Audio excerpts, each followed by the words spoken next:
جی جناب، پہلے تو ہمیں یہ جاننا ہے کہ باڈی لینگویج اصل میں ہے کیا. دوسرا، کیا آپ اپنے بدل کی جو باڈی لینگویج ہے اس کو جانتے ہو، اس کو سنتے ہو؟ چونکہ اگر آپ کو سننا آ گیا تو پھر اس کے دو فائدے ہوں گے.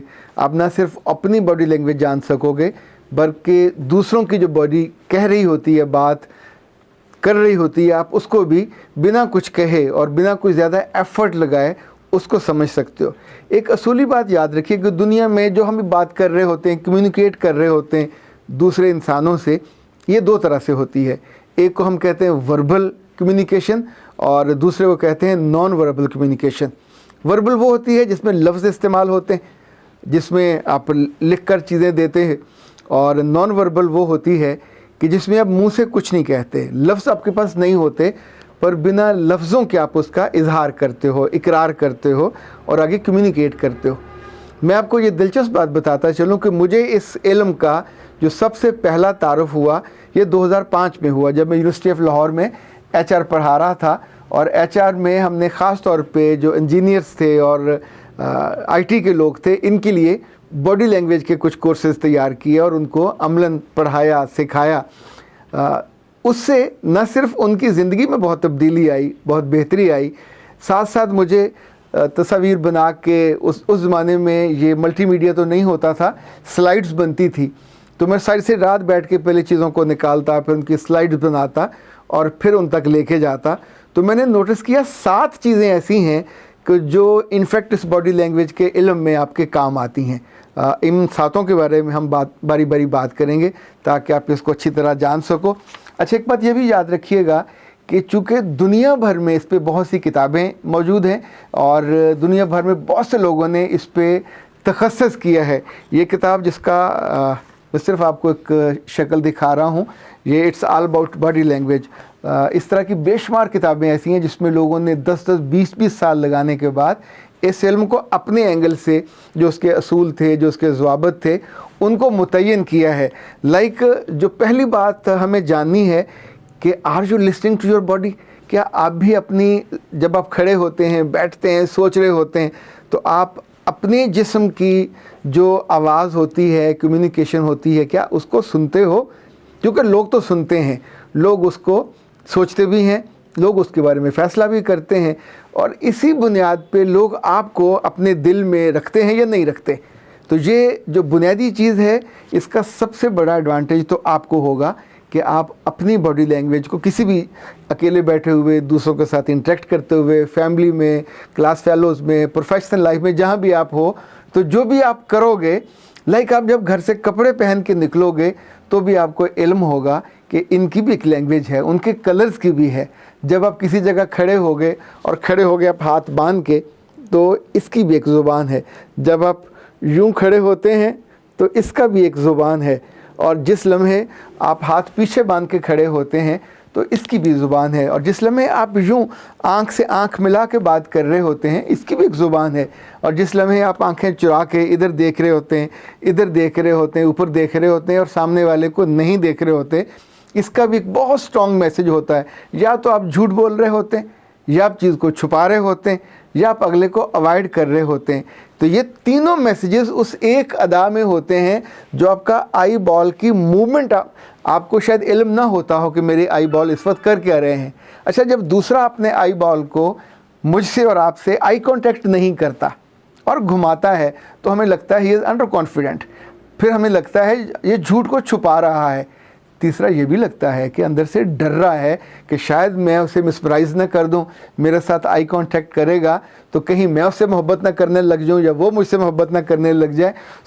وہ آنکھوں کو آنکھوں سے ملانے سے بھی اعتراض کر رہا ہے. پر عام طور پہ یہ ہوتا ہے کہ اگر آپ کے اندر ڈر ہے، اپنے آپ کو کہیں ایکسپوز نہ ہو جائیں، تو بھی لوگ اس کو چھپاتے ہیں. اگر آپ کے کسی جواب کو وہ نہیں جانتے تو انفیکٹ اس شرمندگی سے بچنے کے لیے بھی یہ کرتے ہیں. یہ جو اس مضمون کے ماہرین ہیں وہ یہ کہتے ہیں کہ زندگی میں 55% سے لے کے 60% تک جو امپیکٹ ہے باڈی لینگویج کا، یہ آپ کی پوری پرسنالٹی کا پڑتا ہے. اور تقریباً 38 سے 40% جو آپ کی ٹون ہے یہ طے کرتی ہے آپ کی شخصیت کے بارے میں. اور ٹون میں آپ کا ٹون اونچی ہے, آپ کی ٹون نیچی ہے, آپ کی ٹون مدھم ہے, آپ کی ٹون یعنی جو وائس ٹون ہے یہ اس کا بھی بہت بڑا امپیکٹ ہوتا ہے. آپ بہت اونچی بولتے ہیں, خاتون بہت لاؤڈ بولے تو ہم کو بری لگتی ہے, مرد بہت سلو بولے تو ہم کو برا لگتا ہے. دونوں صورتوں میں اس کی پرسنالٹی کا جو امپیکٹ ہے وہ خراب ہو جاتا ہے. عورت بہت ایکسپریسو ہو اور اس کی باڈی لینگویج یوں ہاتھ مٹکا کے آنکھیں مٹکا کے بات کرے تو ہم کو اچھی نہیں لگتی, اس کو بازاری عورت کہا جاتا ہے. اور پروفیشنل لائف میں اور خاص طور پہ خاندانی لائف میں خواتین کو بہت کمپوزڈ ہونا پڑتا ہے. یہ تب ہو پائیں گی اگر وہ اپنی ان موومنٹ کے ساتھ خود بھی واقف ہوں کہ میری کون سی چیز ہے.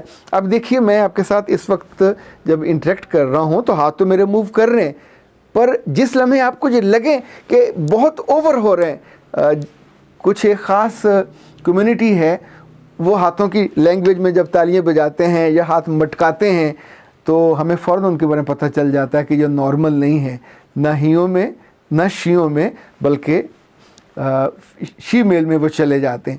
اسی طور پہ آپ جس بھی جینڈر میں ہیں اس میں آپ کو اس کا جو اسٹینڈرڈ سائز چیزوں کا طے ہوتا ہے وہ آپ کو اڈاپٹ کرنا ہوتا ہے, وہ آپ کو سیکھنا ہوتا ہے. یہ آپ کی من مرضی نہیں چل سکتی. یہ جو آپ کا خیال ہے کہ میں جو کروں وہ چلے گا تو وہ نہیں چلتا.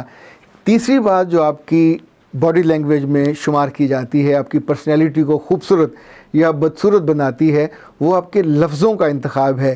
اس کا امپیکٹ تقریباً 7% ہوتا ہے, اور ان 7% میں اگر آپ بہت امپروو کرتے ہیں تو آپ انٹلیکچوئل کہلاتے ہیں. ان 7% میں آپ بہت اچھا بولتے ہو, بہت اچھا ایکسپریس کرتے ہو تو لوگ آپ کو اپنے دلوں پہ حکمرانی کا حق دے دیتے ہیں. اور جو لفظ اچھے استعمال نہیں کرتے تو وہ لفظ دلوں کو توڑتے ہیں, دلوں کو دور کرتے ہیں. اور خاص طور پہ خواتین کو بہت اچھے لفظ استعمال کرنا نہیں آتا جب ان کی عمر بڑھ جاتی ہے یا جب وہ بوڑھی ہونے لگتی ہیں یا جب وہ سٹیبل ہو جاتی ہیں, تو پھر انہیں لگتا ہے کہ اب میں جو چاہوں کروں, جو چاہے کہوں, تو وہ اپنے لفظوں کو اس لمحے دو دھاری تلوار بنا لیتی ہیں, ادھر بھی کاٹتی ہیں ادھر بھی کاٹتی ہیں, میاں کو بھی کاٹتی ہیں بچوں کو بھی کاٹتی ہیں. یہ وہ عمر ہوتی ہے جب ان کو آئیڈیل بننا چاہیے, یہ وہ عمر ہوتی ہے جب آپ کو سافٹ لفظوں کا انتخاب کرنا چاہیے. ہمارے گھروں میں جتنی زیادہ کڑواہٹ ہے, جتنا زیادہ زہر ہے, اس میں دو چیزوں کا عمل دخل ہوتا ہے.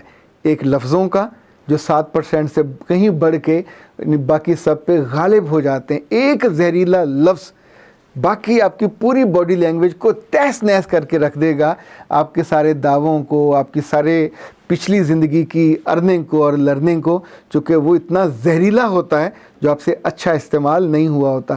اسی طور پہ جو آپ کی ٹون ہے, جب بھی یہ ٹون اونچی ہوگی, گھر سے باہر نکلے گی, کمرے سے باہر نکلے گی. پچھلے دنوں میرے پاس ایک صاحب آئے, انہوں نے کہا کہ 22 سال کی زندگی میں میرے بچوں کو آج تک پتہ نہیں چل سکا کہ میں اور میری بیوی کے تعلقات آپس میں کیسے ہیں. ہم کمرے میں لڑتے ہیں, وہ مجھ سے بدتمیزی کرتی ہے, کبھی کبھی میں بھی جواباً بدتمیزی کرتا ہوں, پر ڈے فرسٹ یہ طے ہے کہ ہم دونوں کی آواز اور ٹون کمرے سے باہر, دروازے سے باہر نہیں جائے گا. سو ہمارے بچے, اب ایک بیٹی کی ان کی شادی ہے, دوسرے بیٹے کی شادی ہو چکی ہے, وہ کہہ رہے وہ آج تک ہمیں سب کے سامنے آئیڈیل مانتے ہیں کہ ہمارے ماں اور باپ نے ایک دوسرے کے ساتھ کبھی تلخ بات نہیں کی. اگر ان کا ڈفرینس آف اوپینین ہو بھی جاتا ہے تو اس کو وہ مینیج کرتے ہیں, کیسے کرتے ہیں وہ بچے نہیں جانتے, چونکہ یہ انڈور سارا ہوتا ہے, آؤٹ ڈور نہیں ہوتا. تو آپ سوچئے یہ اتنی امپورٹنٹ چیزیں ہیں تینوں, اور یہ تب ہوتی ہیں جب آپ سیکھتے ہیں اور اس سوال کا جواب دیتے ہیں, are you listening to your own body. اگر آپ اس کا جواب ہاں میں ہوگا تو پھر بہت ممکن ہے آپ کی کمیونیکیشن بہت بہتر ہو جائے.